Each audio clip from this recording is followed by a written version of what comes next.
Good morning, students.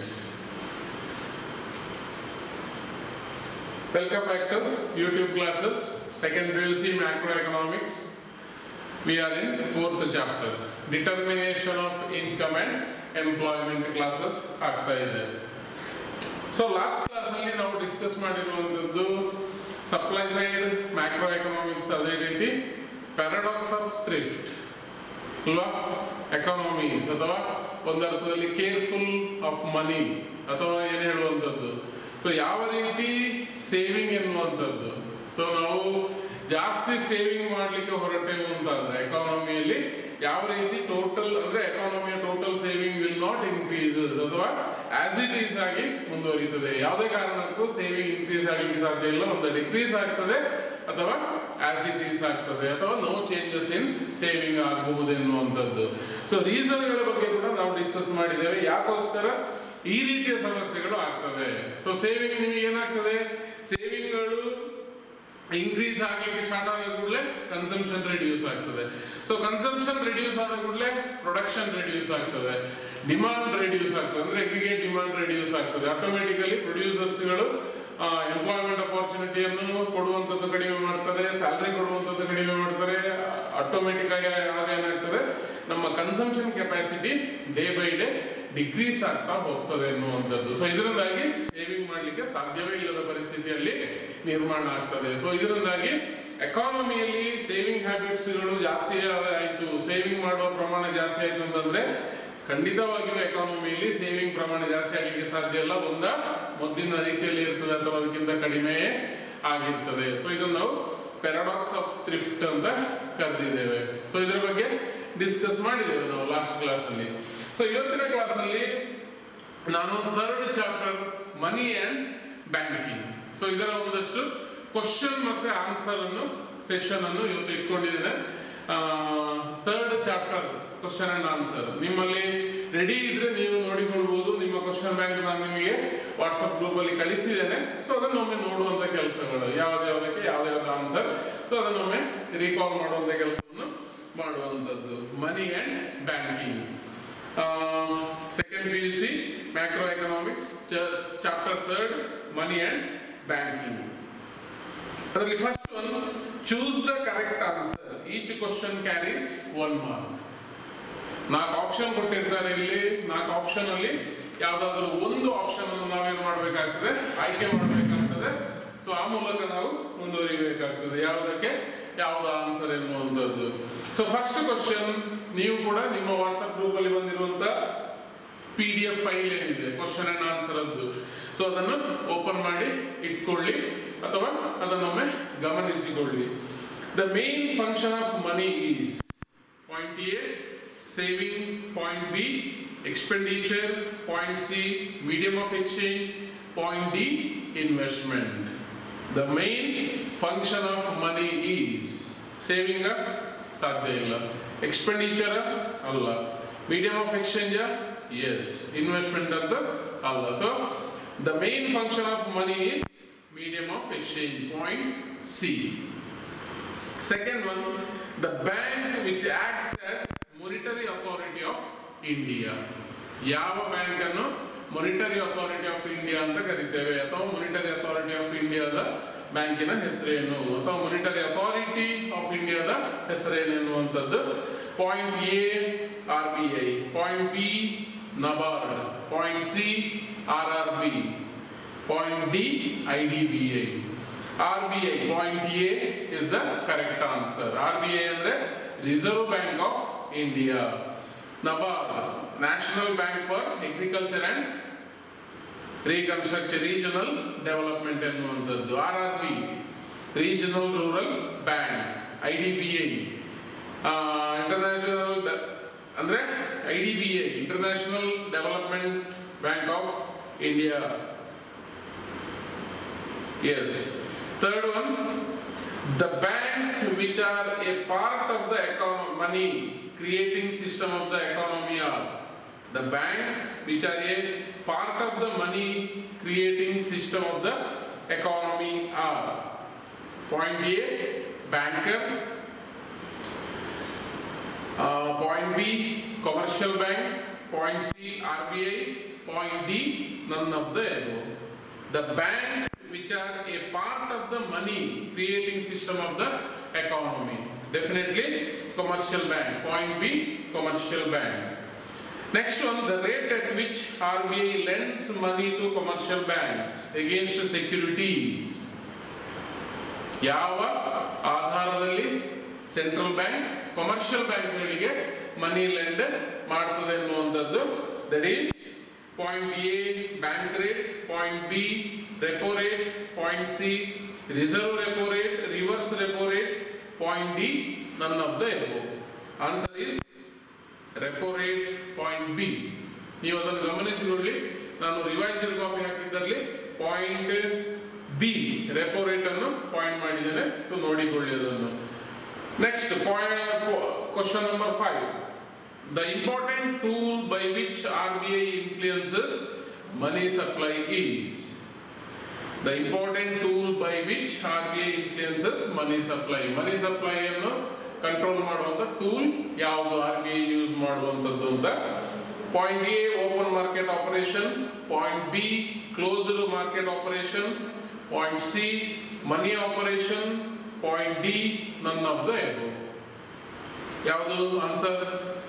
Open market operation. Point A open market operation. So ಇದಷ್ಟು 1 mark question.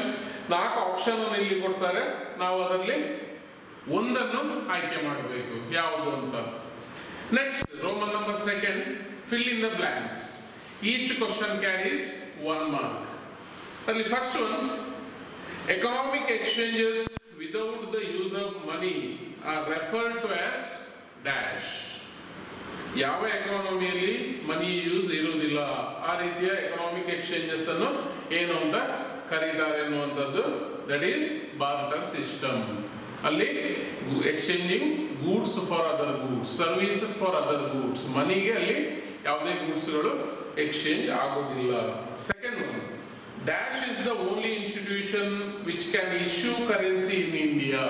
ಭಾರತದಲ್ಲಿ ಯಾವ system ಕರೆನ್ಸಿಯನ್ನು issue ಮಾಡ್ತದೆ ಎಕಾನಮಿಗೆ ಅಂತ, that is central bank of India, nothing but RBI, reserve bank of India. Third one, dash issues coins in India. So ಎಲ್ಲ ರೀತಿಯ ನೋಟುಗಳನ್ನು, ಎಲ್ಲ ರೀತಿಯ ಕಾಯಿನ್ಸ್ಗಳನ್ನು RBI ಪ್ರಿಂಟ್ ಮಾಡಿ ಸರ್ಕ್ಯುಲೇಷನ್ ಮಾಡುವಂಥದ್ದು. ಒಂದು ಸಣ್ಣ ಅಲ್ಲಿ ಸಣ್ಣ ಒಂದು ವ್ಯತ್ಯಾಸ ಇದೆ, ಗಮನಿಸಿಕೊಳ್ಳಬೇಕು. ಕಾಯಿನ್ಸ್ ಗಳನ್ನು ಇಶ್ಯೂ ಮಾಡುವಂಥದ್ದು ಯಾರು? Dash is the dash issues coins in India, government of India, finance department. Government of India is the answer. ಅಂದ್ರೆ ಫಿನಾನ್ಸ್ ಡಿಪಾರ್ಟ್ಮೆಂಟ್ ಏನ್ ಮಾಡ್ತದೆ? ಕಾಯಿನ್ಸ್ ಗಳನ್ನು ಭಾರತದಲ್ಲಿ ಇಂಟ್ರೊಡ್ಯೂಸ್ ಅಥವಾ ಸರ್ಕ್ಯುಲೇಟ್ ಮಾಡ್ತದೆ. Next fourth one, the principal motive for holding money is to carry out. ಯಾಕೋಸ್ಕರ ಏನು ಹೇಳುವಂಥದ್ದು? Principal motive for holding of money is to carry out, day to day carry out. So that is ಟ್ರಾನ್ಸಾಕ್ಷನರಿ motive. Transaction ಪರ್ಪಸ್ಗೋಸ್ಕರ use ಮಾಡುವಂಥದ್ದಲ್ಲಿ transactionary motive ಅಂತ ಕರೆಯುವಂಥದ್ದು. Next one, M1 and M2 are known as dash money. Legal definition of ಮನಿಲಿ ನಾವು discuss ಮಾಡಿದ್ದೇವೆ. M1 and M2 are known as narrow money. Narrow money ಅಂತದನ್ನು ಕರೆಯುವಂಥದ್ದು. Next third, Roman number 3, match the following, carries 5 marks. ಇಲ್ಲಿ part A, ಇನ್ನೊಂದು ಕಡೆ part B ಇದೆ. First one SLR. SLR ಅಂದ್ರೆ ಪಾಯಿಂಟ್ ಬಿ ಅಲ್ಲಿ ಯಾವ್ದು answer? Statutory liquidity ratio. Second one, circulation of coins. Coin ಅನ್ನು ಸರ್ಕ್ಯುಲೇಷನ್ ಮಾಡುವಂಥದ್ದು point A, government of India. Third one, money. Money means point E, medium of exchange. M3 and M4. Fourth one, M3 and M4. M3 ಮತ್ತು M4 ಅಂದ್ರೆ ಅದನ್ನು ನಾವು broad ಮನಿ ಅಂತ ಕರೆಯುವಂಥದ್ದು. ಐದನೇದು repurchase agreement. Answer is point D, repo, repurchase agreement. So match the following tick ಮಾಡುವಾಗ ಅಥವಾ ಬರೆಯುವಾಗ ಜಾಗೃತೆ ವಹಿಸಬೇಕು. ಯಾಕಂದ್ರೆ ಅಲ್ಲಿ ಸಣ್ಣ ವ್ಯತ್ಯಾಸಗಳಿರ್ತದೆ, ಸೊ ಅದನ್ನು ಗಮನದಲ್ಲಿ ಇಟ್ಕೊಂಡು ನಾವು ಆನ್ಸರ್ ಬರೀಬೇಕಾಗ್ತದೆ. Next one, answer the following question in a sentence or word. Each carries 1 mark. What do you mean by barter system? The economic exchanges without the medium of money, without the use of money, is called barter system. Barter system andre without the use of money ಅನ್ನುವಂಥದ್ದು exchange ಆಗುವಂಥದ್ದು, goods for other goods.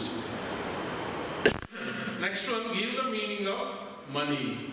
ಏನು money ಅಂದ್ರೆ, money is the commonly accepted medium of exchange ಅಂತ ನಾವು ಸಾಮಾನ್ಯವಾಗಿ ಕರೆಯುವಂಥದ್ದು. ಅದೇ ರೀತಿ definition FA Walker, money is what money does ಎನ್ನುವಂಥದ್ದು. ಸೊ ಅದನ್ನು ಮಕ್ಕಳು ಗಮನಿಸಿಕೊಳ್ಳಬೇಕು. ಒಂದು ಡೆಫಿನೇಷನ್, ಇನ್ನೊಂದು money is the commonly accepted medium of exchange ಎನ್ನುವಂಥದ್ದು. Third one, what is time deposit?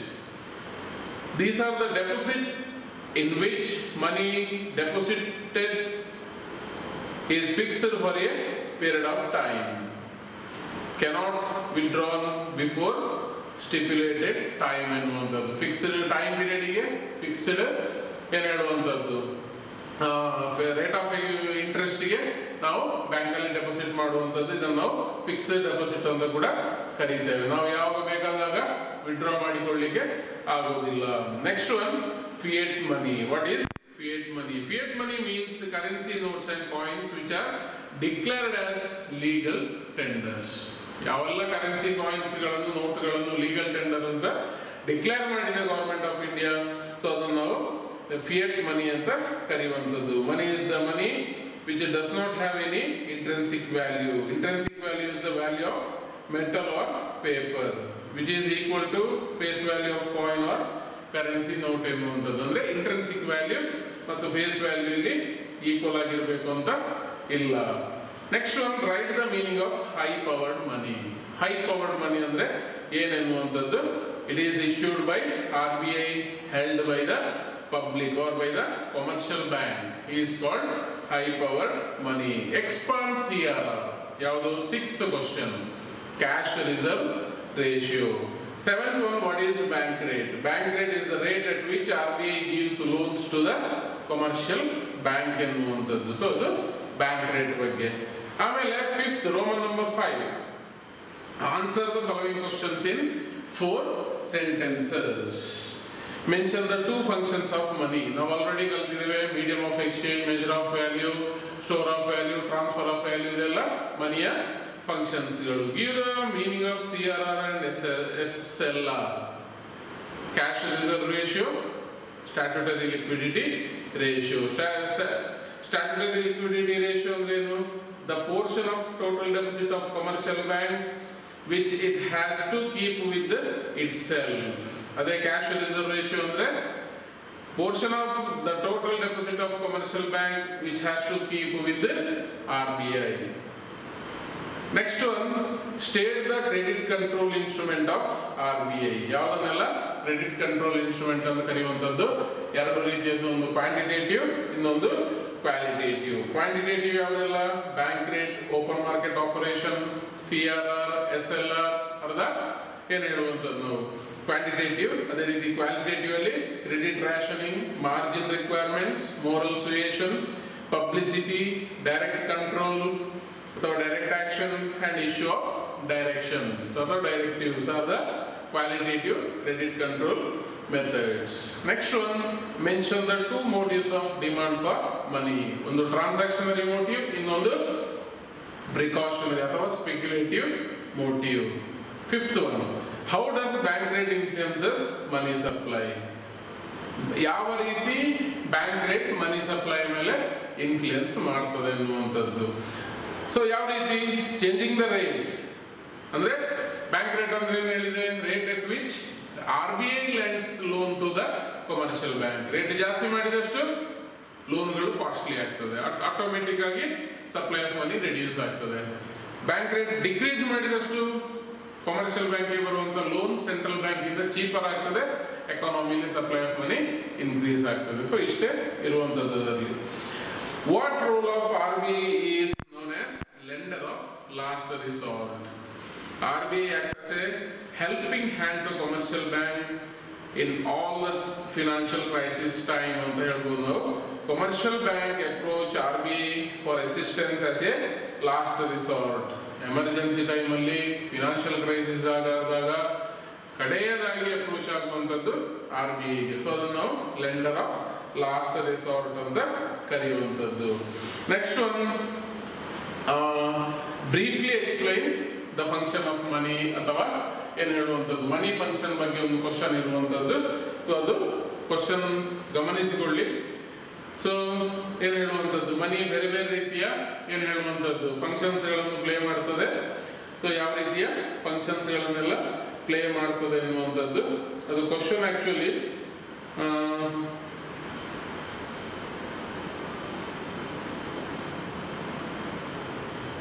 ಈ ರೀತಿ ಇದೆ, money by acting as a convenient unit of account ಅಂತ ಕ್ವಶನ್ ಇದೆ.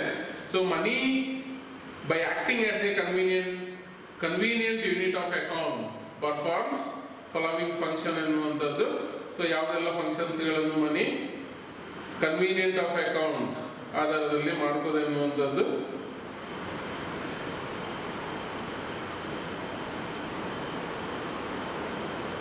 ಸೊ ಯಾವುದೆಲ್ಲ ಮೀಡಿಯಂ ಆಫ್ ಎಕ್ಸ್ಚೇಂಜ್ ಇರ್ಬೋದು, ಮೆಜರ್ ಆಫ್ ವ್ಯಾಲ್ಯೂ ಇರ್ಬೋದು, transfer of value ಇರ್ಬೋದು, ಸ್ಟ್ಯಾಂಡರ್ಡ್ ಆಫ್ ಡೆಫರ್ಡ್ ಪೇಮೆಂಟ್ ಇರ್ಬೋದು. ಸೊ ಈ ರೀತಿಯೆಲ್ಲ ಮನಿ ಒಂದಷ್ಟು ಫಂಕ್ಷನ್ಸ್ಗಳನ್ನು ಪ್ಲೇ ಮಾಡ್ತದೆ. ಸೆಕೆಂಡ್ ಒನ್, ಸೊ ಈ ಕ್ವಶನ್ಗಳು 4 ಮಾರ್ಕ್ಸ್ ಕ್ವಶನ್ಗಳು. Briefly explain the functions of RBI, reserve bank of ಇಂಡಿಯಾದ ಫಂಕ್ಷನ್ಸ್ಗಳು. ಪ್ರತಿಯೊಂದನ್ನು ಎಕ್ಸ್ಪ್ಲೈನ್ ಮಾಡ್ತಾ ಹೋಗಿಲ್ಲ, ನಿಮಗೆ ಗೊತ್ತಿದೆ ಅದು. ಸೊ ನೋಡಿಕೊಂಡು ಹೋಗಿ ಒಮ್ಮೆ PDF ಫಾರ್ಮ್ಯಾಟ್ ಅನ್ನು ಗಮನಿಸಿಕೊಂಡು ಹೋಗ್ಲಿಕ್ಕೋಸ್ಕರ ಇದನ್ನು ನಾನು ಒಮ್ಮೆ ಬ್ರೀಫ್ ಮಾಡ್ತಾ ಇರುವಂತದ್ದು. ಹೆಚ್ಚಿನದಾಗಿ ನೀವು ಕ್ಲಾಸಲ್ಲಿ ತಿಳ್ಕೊಂಡಿದ್ದೀರಿ. So functions of RBI, first one printing and issuing of currency notes and coins ಇರ್ಬೋದು, ಕರೆನ್ಸಿ ನೋಟ್ಸ್ ಇರ್ಬೋದು, lender of last resort to the commercial bank ಇರ್ಬೋದು, ಕಂಟ್ರೋಲರ್ ಆಫ್ ಕ್ರೆಡಿಟ್ ಅಂತ ಕರಿತೇವೆ ನಾವು, ಬ್ಯಾಂಕರ್ ಟು ದ ಗವರ್ಮೆಂಟ್ ಇರ್ಬೋದು, bankers to bank ಇರ್ಬೋದು. Next one, write a note on legal definition of money. M1 ಅಂದ್ರೆ ಏನು, CU plus DD. M2 ಅಂದ್ರೆ M1 plus POSBD. M3 ಅಂದ್ರೆ M1 ಪ್ಲಸ್ TD ಅಥವಾ ಟೈಮ್ ಡೆಪಾಸಿಟ್. M4 ಅಂದ್ರೆ M3 plus TPOD. So ಇದನ್ನು ಗಮನಿಸಿಕೊಳ್ಳಬೇಕು. ಅದೇ ರೀತಿ write a brief note on transaction and speculative motives of demand for money. ಪುನಃ ನಾನು ಹೇಳಬೇಕಾಗಿಲ್ಲ. So transactionary demand for money depends upon income. Income ಜಾಸ್ತಿ ಆದ್ರೆ ಟ್ರಾನ್ಸಾಕ್ಷನರಿ ಪರ್ಪಸ್ಗೆ ಯೂಸ್ ಮಾಡುವಂತ ಮನಿ ಜಾಸ್ತಿ ಆಗ್ತದೆ. ಇನ್ಕಮ್ ಕಡಿಮೆ ಆದ್ರೆ ಟ್ರಾನ್ಸಾಕ್ಷನರಿ ಡಿಮಾಂಡ್ ಫಾರ್ ಮನಿ ಕೂಡ ರಿಡ್ಯೂಸ್ ಆಗ್ತದೆ. MDT is equal to function of Y ಅನ್ನುವಂಥದ್ದು. ಅದೇ ರೀತಿ speculative motive MDS is equal to function of IE ಅಂದ್ರೆ rate of interest. So rate of interest ಏನ್ ಮಾಡ್ತದೆ, expected rate of interest will decide the speculative demand for money. Purchase of share ಅಥವಾ debentures, bonds ಗಳೆಲ್ಲ ಆ ರೀತಿ decide ಆಗುವಂತದ್ದು. Next 7, Roman number 7, 6 marks ಕ್ವಶನ್ಸ್ಗಳು. Explain the functions of money and how does money overcomes the shortcomings of barter system. ಮನಿಯ functions ಗಳನ್ನು ನಾವು study ಮಾಡಿದ್ದೇವೆ. Medium of exchange, measure of value, store of value, standard of deferred payment, transfer of value ಎಲ್ಲ ಇದೆಲ್ಲ barter system ಅಲ್ಲಿ ಇರಲಿಲ್ಲ. So ಅದರಿಂದಾಗಿ money overcomes the shortcomings of barter system ಎನ್ನುವಂಥದ್ದು. Next one, right the story of goldsmith ಲಾಲಾ on the process of deposit and loan credit creation by commercial bank ಎನ್ನುವಂಥದ್ದು. So ಇಲ್ಲಿ ಒಂದು ಏನು ಹೇಳುವಂಥದ್ದು, ಗೋಲ್ಡ್ ಸ್ಮಿತ್ ಲಾಲಾ so ಯಾವ ರೀತಿ ಅವನು ಇದು ಕ್ರೆಡಿಟ್ ಕ್ರಿಯೇಷನ್ ಆಗ್ತದೆ ಅಂದ್ರೆ ಬ್ಯಾಂಕ್ ಯಾವತ್ತೂ ಕೂಡ ಏನ್ ಹೇಳುವಂಥದ್ದು ಚೆಕ್ ಮೂಲಕ ಡೀಲ್ ಮಾಡ್ತಾ ಹೋದ ಹಾಗೆ. ಒಂದು ಬ್ಯಾಂಕ್ ಅಲ್ಲಿ ನಾನು ಲೋನ್ ತಗೊಳ್ತೇನೆ, ಇನ್ನೊಬ್ಬನಿಗೆ ಅದನ್ನು ಕೊಡ್ಲಿಕ್ಕೆ ಇನ್ನೊಂದು ಬ್ಯಾಂಕಿನ ನನ್ನ ಫ್ರೆಂಡ್ ಇಂದ ನಾನು ಲೋನ್ ತಗೊಂಡಿದ್ದೇನೆ, ನಾನು ಕೆನರಾ ಬ್ಯಾಂಕ್ ಇಂದ ಲೋನ್ ತಗೊಂಡು ಅವನ ಫ್ರೆಂಡಿನ ಅಕೌಂಟಿಗೆ ಹಾಕ್ತೇನೆ. ಆ ಫ್ರೆಂಡಿಗೆ ಅಕೌಂಟಿಗೆ ಆಗುವಾಗ ಆ ಬ್ಯಾಂಕಿಗೆ ಅದು ನನ್ನ ಲೋನ್ ಅಮೌಂಟ್ ಅನ್ನು ನಾನು ಅವನಿಗೆ ಕೊಡುವಂಥದ್ದು, ಬಟ್ ಅವನಿಗೆ ಅದು ಡೆಪಾಸಿಟ್ ಆಗಿರ್ತದೆ ಆ ಬ್ಯಾಂಕಿಗೆ ಅಲ್ವಾ. ಸೊ ಈ ರೀತಿ ಅದು ಹೋಗ್ತಾ ಏನ್ ಹೇಳುವಂಥದ್ದು ಕ್ರೆಡಿಟ್ ಕ್ರಿಯೇಷನ್ ಆಗ್ತದೆ. ನನ್ನ ಲೋನ್ ಇನ್ನೊಂದು ಬ್ಯಾಂಕಿಗೆ ಡೆಪಾಸಿಟ್ ಆಗಿರ್ತದೆ, ಅವನು ಕೊಡುವಂತ ಲೋನ್ ಇನ್ನೊಂದು ಬ್ಯಾಂಕಿಗೆ ಅದು ಡೆಪಾಸಿಟ್ ಆಗಿರ್ತದೆ, ಈ ಬ್ಯಾಂಕಿಗೆ ಲೋನ್ ಆಗಿರ್ತದೆ ಅನ್ನುವಂಥದ್ದು. ತುಂಬಾ ಸುಲಭ ಇದೆ, ಅದು ಓದಿದ್ರೆ ನಿಮಗೆ ಅರ್ಥ ಆಗ್ತದೆ. Explain the open market operation. Open market operation ಅಲ್ಲಿ ಯಾವ ರೀತಿ ಏನು ಹೇಳುವಂಥದ್ದು, ನಿಮ್ಮ ಇದು ಯಾವುದು ಷೇರುಗಳನ್ನು ಅಂದ್ರೆ ಆಪರೇಷನ್ ಮಾಡ್ತದೆ ಸೆಂಟ್ರಲ್ ಗವರ್ಮೆಂಟ್, ಅಂದ್ರೆ RBI ಗವರ್ಮೆಂಟ್ ಷೇರುಗಳನ್ನು ಬಾಂಡ್ಸ್ಗಳನ್ನು ಯಾವ ರೀತಿ ಸೇಲ್ ಮತ್ತೆ ಪರ್ಚೇಸ್ ಮಾಡುವಂಥದ್ದು ಓಪನ್ ಮಾರ್ಕೆಟ್ ಆಪರೇಷನ್ ಅಲ್ಲಿ. Requirement of reserve act as a limit to money creation. So requirement of reserve, ನಾನು ಆಗಲೇ ಹೇಳಿದೆ, ಕ್ಯಾಶ್ ರಿಸರ್ವ್ ರೇಷಿಯೋ ಇರ್ಬೋದು, ಸ್ಟ್ಯಾಟ್ಯುಟರಿ ಲಿಕ್ವಿಡಿಟಿ ರೇಷಿಯೋ ಇರ್ಬೋದು, ಎರಡೂ ಕೂಡ ಏನು ಮಾಡ್ತದೆ, ಅದನ್ನು ಇನ್ಕ್ರೀಸ್ ಮಾಡಿದಷ್ಟು ಕ್ರೆಡಿಟ್ ಕ್ರಿಯೇಷನ್ ಕಷ್ಟ ಆಗ್ತದೆ, ಡಿಕ್ರೀಸ್ ಮಾಡಿದಷ್ಟು ಕ್ರೆಡಿಟ್ ಕ್ರಿಯೇಷನ್ ಚೀಪರ್ ಆಗ್ತದೆ. ಇಷ್ಟೇ ಅರ್ಥ ಮಾಡಿಕೊಳ್ಬೇಕಾದ್ದು. ನಾನು ಎಕ್ಸಾಂಪಲ್ ಕೂಡ ಕೊಟ್ಟಿದ್ದೇನೆ ವಿದ್ಯಾರ್ಥಿಗಳಿಗೆ. ಸೊ ಸಪೋಸ್ CRR 10% ಇದೆ, CRR ಅದೇ ರೀತಿ SLR 10% ಇದೆ ಅಂತಂದ್ರೆ, ಸಪೋಸ್ 1,000 ರೂಪಾಯಿ ಬ್ಯಾಂಕ್ ಟ್ರಾನ್ಸಾಕ್ಷನ್ ಇದೆ ಅಂತಂದ್ರೆ 100 ರೂಪಾಯಿ CRR ಗೆ ಹೋಗುವಂಥದ್ದು, ಇನ್ನು 100 ರೂಪಾಯಿ SLR ಗೆ ಹೋಗ್ತದೆ. ಟೋಟಲ್ ಕಮರ್ಷಿಯಲ್ ಬ್ಯಾಂಕಿನ ಟ್ರಾನ್ಸಾಕ್ಷನ್ 1,000, ಅದರಲ್ಲಿ 10% cash reserve ratio central bank ಅಲ್ಲಿ ಪೇ ಮಾಡುವಂಥದ್ದು, ಡೆಪಾಸಿಟ್ ಮಾಡುವಂಥದ್ದು, SLR ಸ್ವಂತ ಬ್ಯಾಂಕ್ ಅಲ್ಲಿ ಇಟ್ಕೊಳ್ಳುವಂಥದ್ದು. ರಿಮೈನಿಂಗ್ 8,800 ಯಾವುದಕ್ಕೆ ಲೋನಿಗೆ ಯೂಸ್ ಮಾಡಬಹುದು. ಅದೇ ಕ್ಯಾಶ್ ರಿಸರ್ವ್ ರೇಷಿಯೋವನ್ನು 20% ಇನ್ಕ್ರೀಸ್ ಮಾಡಿದ್ರು, ಇದನ್ನು ಕೂಡ 20% ಇನ್ಕ್ರೀಸ್ ಮಾಡಿದ್ರು. ಆಗ ಅವೈಲಬಲ್ ಇರುವಂತದ್ದು ಜಸ್ಟ್ 600 ರೂಪಾಯಿ ಯಾವುದಕ್ಕೆ ಲೋನಿಗೆ ಅಲ್ವಾ. ಸೊ ಈ ರೀತಿ ರಿಸರ್ವ್ ರಿಕ್ವೈರ್ಮೆಂಟ್ಗಳು, ಕ್ಯಾಶ್ ರಿಸರ್ವ್ ರೇಷಿಯೋ ಮತ್ತು ಸ್ಟ್ಯಾಟ್ಯುಟರಿ ಲಿಕ್ವಿಡಿಟಿ ರೇಷಿಯೋಗಳು ಯಾವ ರೀತಿ ಎಫೆಕ್ಟ್ ಕೊಡ್ತದೆ ಎನ್ನುವಂಥದ್ದು. ಇನ್ನೊಂದು ರೈಟ್ ಎ ನೋಟ್ ಆನ್ ಡಿಮೋನಿಟೈಸೇಷನ್ ಎನ್ನುವಂಥದ್ದು. ಸೊ ಡಿಮೋನಿಟೈಸೇಷನ್ ಬಗ್ಗೆ ಕೂಡ ಆಲ್ರೆಡಿ ನಿಮಗೆ ಗೊತ್ತಿದೆ. ಸೊ ಯಾವ ರೀತಿ ಡಿಮೋನಿಟೈಸೇಷನ್ ಆಗಿರುವಂಥದ್ದು 2016 ಅಲ್ಲಿ ಯಾವ ರೀತಿ ಹಳೆ ಏನು ಹೇಳುವಂಥದ್ದು ಎಲ್ಲ ಕರೆನ್ಸಿ ನೋಟುಗಳನ್ನು ಗವರ್ಮೆಂಟ್ 1,000 ರೂಪಾಯಿ 500 ರೂಪಾಯಿ ನೋಟುಗಳನ್ನು ಸೊ ಯಾವ ರೀತಿ ಚಲಾವಣೆಯನ್ನು ಸ್ಟಾಪ್ ಮಾಡಿ ಹೊಸ ನೋಟುಗಳನ್ನು ಇಂಟ್ರೊಡ್ಯೂಸ್ ಮಾಡಿರುವಂಥದ್ದು. ಕರಪ್ಷನ್ ಅಥವಾ ಬ್ಲ್ಯಾಕ್ ಕರೆನ್ಸಿಗಳನ್ನು ಅಲ್ವಾ, ಡೂಪ್ಲಿಕೇಟ್ ಕರೆನ್ಸಿಗಳನ್ನು ಸ್ಟಾಪ್ ಮಾಡುವಂಥ ಉದ್ದೇಶ. ಸೊ ಕೊಟ್ಟಿದ್ದೇನೆ, ವಿದ್ಯಾರ್ಥಿಗಳು ಅದನ್ನು ಗಮನಿಸಿಕೊಳ್ಬೇಕು. ಒಮ್ಮೆ ಓದಿದ್ರೆ ನಿಮಗೆ ಗೊತ್ತಾಗ್ತದೆ, ಅದು ಗೊತ್ತಾದಿತ್ತು ಅಂತ ಅನ್ಕೊಂಡಿದ್ದೇನೆ. ಸೊ ಇದಷ್ಟು ಥರ್ಡ್ ಮನಿ ಅಂಡ್ ಬ್ಯಾಂಕಿಂಗ್ ನ ಕ್ವಶನ್ ಅಂಡ್ ಆನ್ಸರ್ ಆಗಿರ್ತದೆ. PDF ಫಾರ್ಮೆಟ್ ಅಲ್ಲಿ ಕಳಿಸಿದ್ದೇನೆ, ಸೊ ಅದನ್ನು ಸರಿಯಾಗಿ ಗಮನಿಸಿಕೊಳ್ಳಿ. ಸೊ ಇದರಲ್ಲಿ ಇನ್ನೊಂದು ಕಾನ್ಸೆಪ್ಟ್ ಇದೆ, ಸೊ ಅದನ್ನು ನೆಕ್ಸ್ಟ್ ಕ್ಲಾಸ್ ಅಲ್ಲಿ ನಾನು ಮಾಡ್ತೇನೆ. ಮತ್ತೆ ಈ ಚಾಪ್ಟರ್ ನ ಕ್ವಶನ್ ಅಂಡ್ ಆನ್ಸರ್ ಕೂಡ ಈ ವೀಕಲ್ಲಿ ಮುಗಿಸ್ತೇನೆ. ಸೊ ಇನ್ನೀಗ ಮಿಡ್ ಟರ್ಮ್ ಎಕ್ಸಾಮ್ ಹತ್ರ ಬರುವ ಕಾರಣ ಎಲ್ಲ ಚಾಪ್ಟರ್ಸ್ಗಳನ್ನು ಕೂಡ ಏನೆಲ್ಲ ಪ್ರಿಸ್ಕ್ರೈಬ್ ಮಾಡಿದ್ದಾರೆ ಸೊ ಅದನ್ನು ಓದಿಕೊಳ್ಳಬೇಕು.